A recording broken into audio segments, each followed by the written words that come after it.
Bonjour, nous sommes le jeudi 27 août 2026 et le sujet est l'économie. Même les plus expérimentés restent exposés. Aucun chef d'entreprise n'est à l'abri. Plus de 33 000 patrons ont perdu leur emploi en France au premier semestre 2026, soit plus de 180 chaque jour. On a vu le nombre de faillites d'entreprises au cours de ces dernières années. 2024, plus de 65 000. 2025, aux alentours de 70 000.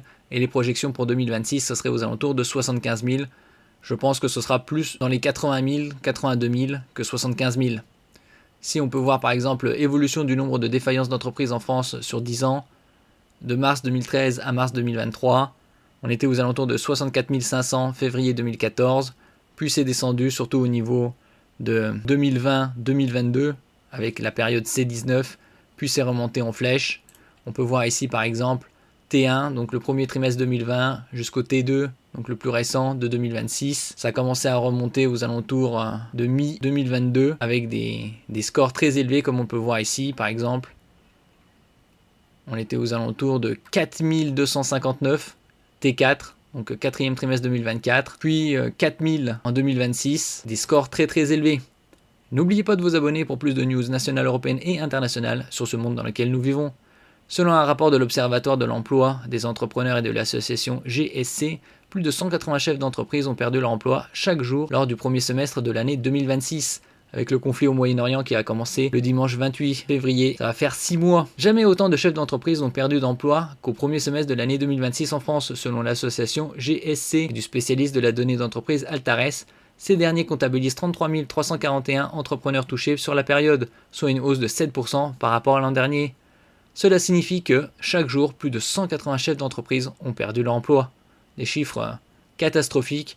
On a vu également les chiffres du chômage, on est à 8,3%. Après certains spécialistes économiques, ce serait plus de 9% en fin 2026. Nous verrons tout ça au début de l'année 2027 en ce qui concerne les chiffres du chômage sur l'année 2026. Concernant le déficit public qui pourrait être de 6% au lieu de 5,1% pour 2026. Même les entrepreneurs les plus expérimentés restent exposés.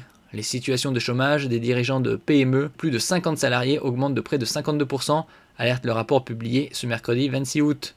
Une hausse marquée chez les jeunes. On avait vu aussi le chômage chez les jeunes. C'était 19,8% chez les 16-25 ans en 2025.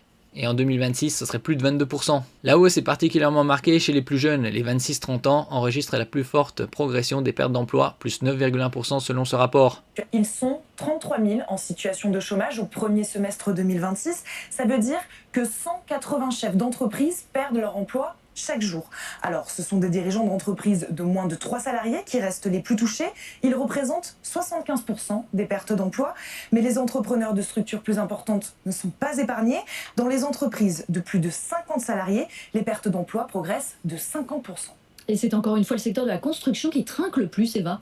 En effet, près d'un entrepreneur sur 4 ayant perdu son emploi au premier semestre 2026 dirigeait une entreprise de construction.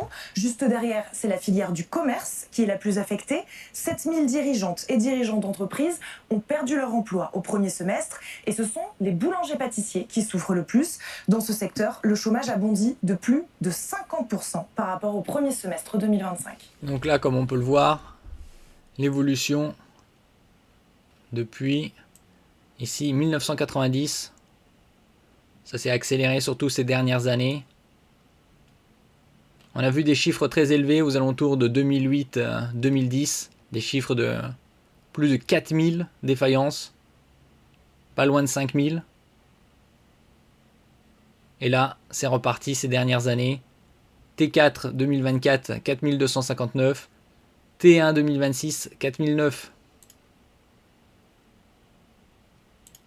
Si par exemple, depuis 2008, avec des pics très importants, et là, ça repart à la hausse. Merci pour votre écoute et à la prochaine.